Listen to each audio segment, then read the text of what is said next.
একদমই কম সময়ে হেলদি এবং খুবই স্বাস্থ্যকর একটি নাস্তা খেতে চাইলে এই রেসিপিটি আপনার জন্য।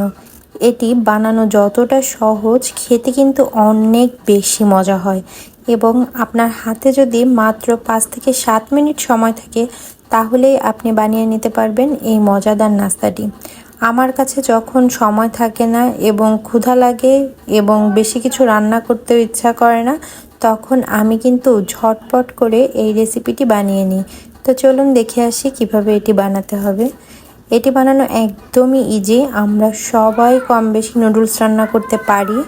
যেহেতু নুডলস রান্নার সেরকম কোনো রোল বা সেরকম কিছুই নেই, তো আমি একটু ভিন্নভাবে আজকে আপনাদের সঙ্গে শেয়ার করার চেষ্টা করছি। আশা করি ভালো লাগবে। সম্পূর্ণ ভিডিওটি দেখবেন এবং যদি ভালো লাগে তাহলে অবশ্যই আমার চ্যানেলটি সাবস্ক্রাইব করে আমার পাশেই থাকবেন।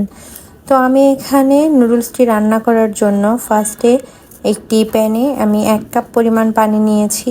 পরিমাণ মতো পানি নিতে হবে, যেহেতু আমি একদম ঝরঝরা করব না, একটু হালকা ভেজা ভেজা রাখবো। সো এজন্য আমি একটু বেশি পরিমাণ পানি নিয়েছি। তারপর যখন পানিতে একটু বলক চলে আসবে তখন আমি একটা প্যাকেট নুডলস পানির ভিতর দিয়ে দিয়েছি।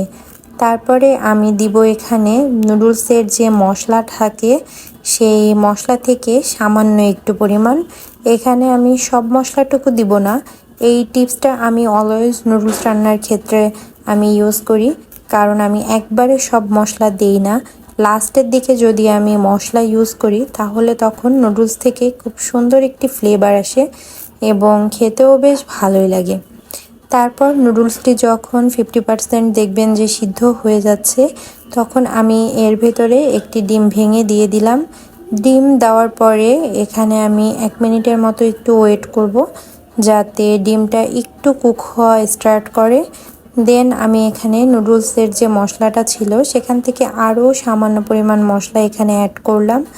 এই তো দেখতেই পাচ্ছেন, এটি খুবই ইজি একটি রেসিপি, বাট হেলদি এবং খুব কম সময়ে আপনাকে একটি ভালো মিল প্রেপ এটি দিবে।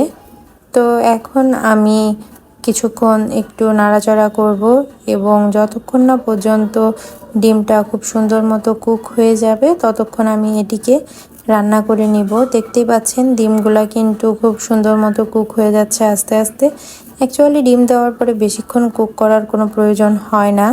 2-1 মিনিটের মধ্যেই কিন্তু ডিমটি খুব সুন্দর মতো রান্না হয়ে যায় এবং বেশি যদি আমি এখানে ডিম দিয়ে রান্না করতে চাই তাহলে কিন্তু ডিমটি শক্ত হয়ে যাবে। সো যদি আমার ভিডিওটি ভালো লাগে থাকে তাহলে অবশ্যই ফ্রেন্ডস এবং ফ্যামিলির সঙ্গে শেয়ার করবেন। আল্লাহ হাফেজ।